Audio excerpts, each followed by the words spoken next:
Voici, Dieu dit, je ne t'abandonnerai pas. Je t'ai gravé sur mes mains. Le Seigneur Jésus a prouvé son amour pour toi. Il a prouvé son amour pour moi.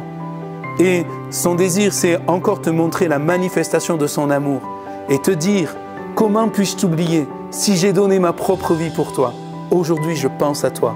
Je me souviens de toi et je vais intervenir en ta faveur parce que tu es précieux à mes yeux et que je t'aime.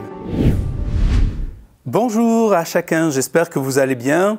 Bienvenue sur TBN, Télévision Bonne Nouvelle. Nous sommes là pour partager une bonne nouvelle de la part de Dieu. Amen. C'est tellement rafraîchissant au milieu de toutes les mauvaises nouvelles que nous pouvons entendre. Je suis convaincu que vous êtes d'accord avec moi. J'aimerais lire avec vous dans le psaume 115, juste quelques versets. À partir du verset 12, il est dit « L'Éternel se souvient de nous. Il bénira. Il bénira la maison d'Israël, il bénira la maison d'Aaron.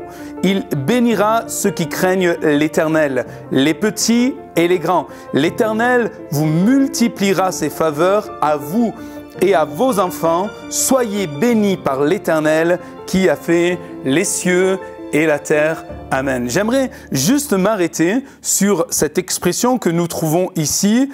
L'Éternel se souvient de nous.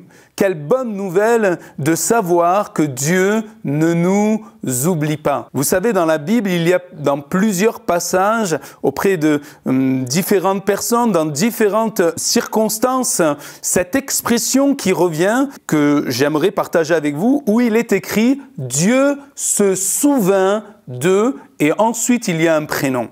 Et j'aimerais voir dans ces passages bien que Dieu, lorsqu'il est employé cette expression « Dieu se souvient d'eux », c'est parce que Dieu est prêt à manifester une intervention divine et que cela puisse t'encourager ce matin en pensant que Dieu également se souviendra de toi. Amen. La première personne que j'aimerais voir avec vous, c'est Noé. Nous retrouvons cette expression dans Genèse au chapitre 8, verset 1er. Dieu se souvint de Noé et de tous les animaux et de tout le bétail qui était avec lui dans l'arche. Amen. Qui ne connaît pas l'histoire de Noé ? Cet homme, qui est rentré dans l'arche avec sa famille, Dieu a fermé la porte pendant 40 jours, 40 nuits, ils vont être là. La Bible nous dit que les eaux étaient même tumultueuses. Alors nous ne savons pas comment Noé et sa famille, pendant ces jours, ces 40 jours et 40 nuits, dans l'arche, ont réagi. Mais une chose est certaine, c'est que les flots, ont ballotté l'arche. Parce que la Bible nous le dit, qu'à un moment donné, il y a eu comme le calme qui est arrivé lorsque Dieu est intervenu. Mais ça représente nos vies qui peuvent être ballottées par les vents de la vie. Il y a bien des histoires dans la Bible qui nous montrent que lorsque nous obéissons à Dieu, nous ne sommes pas exempts de difficultés, où la mer peut se soulever, les vents peuvent venir et nous pouvons être ballottés. Même si nous sommes rentrés dans l'arche de l'alliance avec Dieu, nous sommes ballottés de droite et de gauche. Et peut-être, comme certainement Noé, qui ne savait pas combien de temps cela allait durer, nous disons à Dieu, nous demandons à Dieu, mais encore combien de temps cela va-t-il durer? Jusqu'à quand, Seigneur, ma vie va-t-elle être ballottée comme cela par les flots de la vie, par les circonstances de la vie?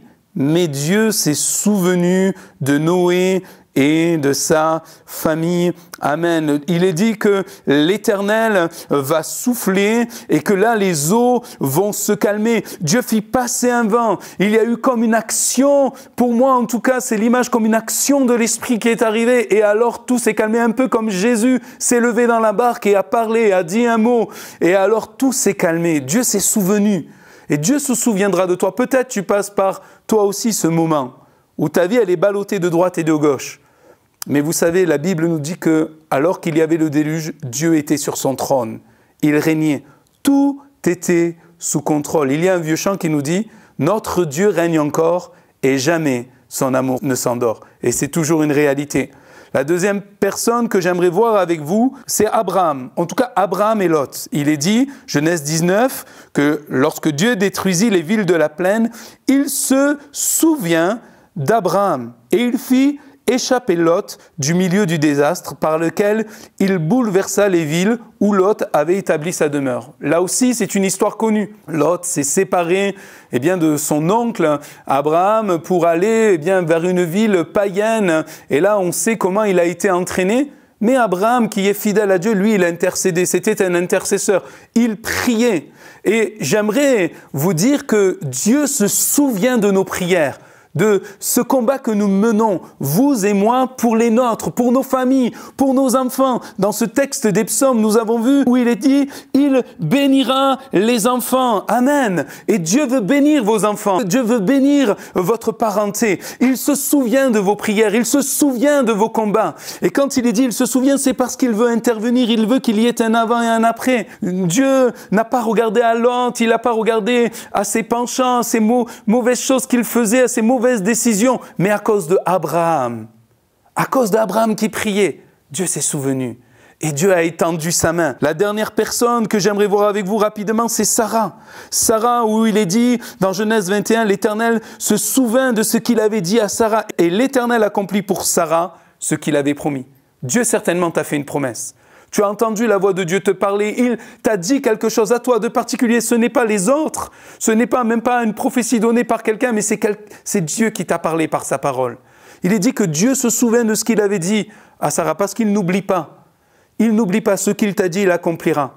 Il n'est pas un homme pour mentir, ni le fils d'un homme pour se repentir. Si la promesse tarde, nous dit la parole, ne gêne pas, ne doute pas, mais attends-la.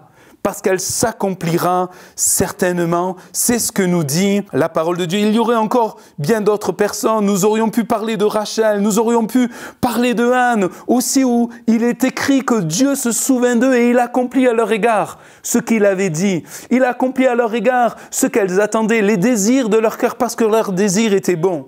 Dieu ne t'oublie pas. Il ne t'a pas abandonné, il ne t'a pas délaissé. Laissez-moi terminer avec Ésaïe 49, où il parle de réjouissance, où il dit même à la terre de se réjouir. Ici, il nous est dit que quand bien même une femme abandonnerait l'enfant qu'elle allait, voici, Dieu dit, je ne t'abandonnerai pas, je t'ai gravé sur mes mains. Le Seigneur Jésus a prouvé son amour pour toi. Il a prouvé son amour pour moi.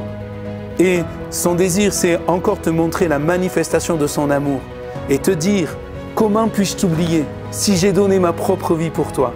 Aujourd'hui, je pense à toi, je me souviens de toi et je vais intervenir en ta faveur parce que tu es précieux à mes yeux et que je t'aime. Que le Seigneur soit béni et que ses paroles vous encouragent. Amen.